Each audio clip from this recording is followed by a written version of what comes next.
Okay, so now that more or less you have clear what is the process or what is this workflow that we are following to do in the lip sync, separated more or less in those different stages, where one is more rigid, repetitive, and the other one we look more for that kind of flow and more kind of creative, we apply the creative ideas that we may have. Let's have a look and see what I got for the whole shots. So, how to do impressions. I think the first thing to know is that it doesn't just start automatically. You can't just leap in there and do De Niro or walk in. So let's say I wanted to do an impression of Colin Firth. How do I begin? Well, the first thing I do is take Colin inside of me and sort of ease him in. And then once he's in there, and you begin to you're not even using your vocal cords. You'll notice that we're not even going to get to that yet. But what you do is you just think of things that Colin Firth would. Well, how would he look around the room? I'll do it. I'll do it for you now. This is Colin.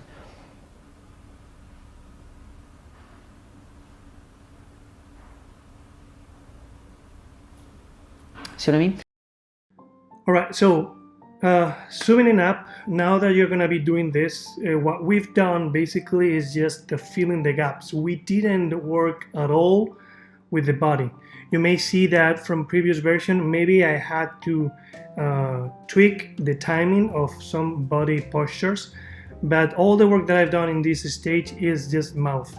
For that, I recommend you to have like a general kind of control. I've been using tools for this again, that grabs all those main parts of the mouth that I've been talking to you about, which is the lips, the teeth, the tongue, and the jaw. But basically everything that is happening here is what we want to add to our general control.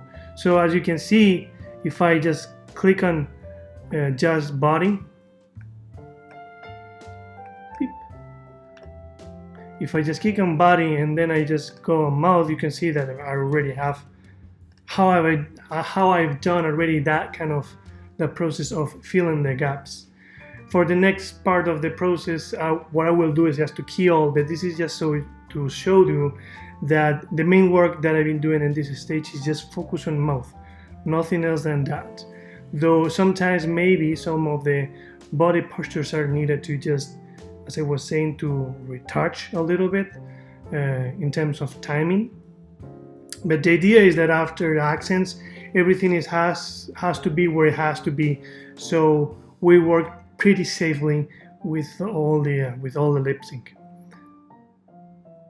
So create that button. This is really gonna help you.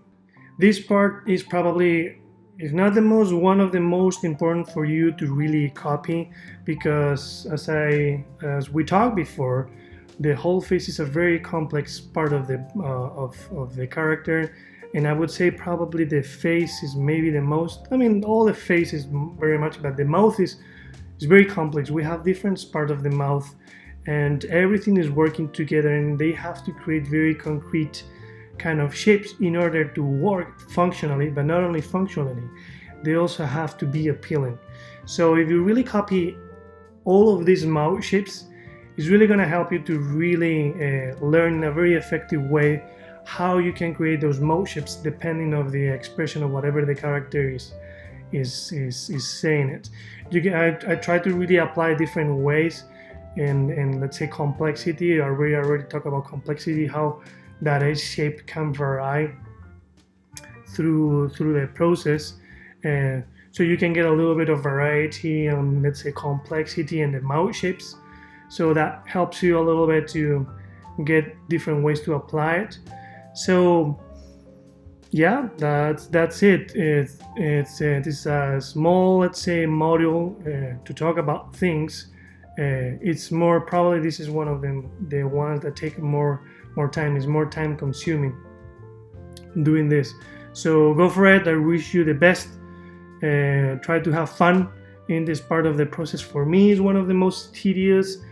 So that's why I always try to do it very small in small sections.